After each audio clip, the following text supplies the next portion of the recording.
Skal der lige bygges et mål. Bum. Problemerne ved ikke at være håndværker, når man skal lave sådan noget her, det er jo, at man ikke kan finde ud af at måle og regne i hovedet. Masse regler omkring sikkerhed.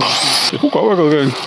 Der er en masse håndværkere derude og tænker, hvordan kan man lave grimme hjørner på et mål? Det kan jeg sådan set godt vise, at man tager bare sådan nogle beslag her. Og kan det så ikke punktere bolden? Og hvad hvis børnene kommer til at ramme ind i dem? Ja, helt lyder hårdt. Aldrig noget, der er så lige før. Jeg tror, det hedder en nyborgensisk tommelfinger, det her. Så skal man altså lige have lidt modvægt. Det kom der her. Sådan. Eddermame tæt på at være lige det her. Nu er vi så nået til, at vi skal have lidt rigtige skruer frem, ikke? Prøv at se de her banditter. De kører lige igennem dobbelt. De kører faktisk for langt. Men jeg tror, løsningen bliver at køre den med de her banditter. Og så bliver de jo så dykket på den grimmest tænkelige måde. Men ellers så kan jeg ikke lige blive færdig. Der er lige en gang planlægning her. Jeg fandt faktisk ud af, at den her, den var en DFU's ungdom lavet en gang. Sådan havde jeg liggende. Så kunne jeg da lige tegne for. Og når folk ser det her, så tænker de, altså, er det ikke som om, han har brugt en lille skruetvinge? Det er jo nærmest fantastisk. Hvis det her ikke er dansk tømmerdesign, så ved jeg simpelthen ikke, hvad er.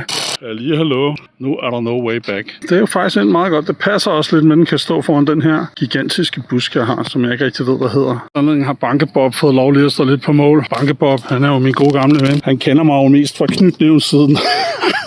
Så er der oprydning. Det har altid været rigtig dårligt til, men det går ikke. Jeg må lige få det fikset.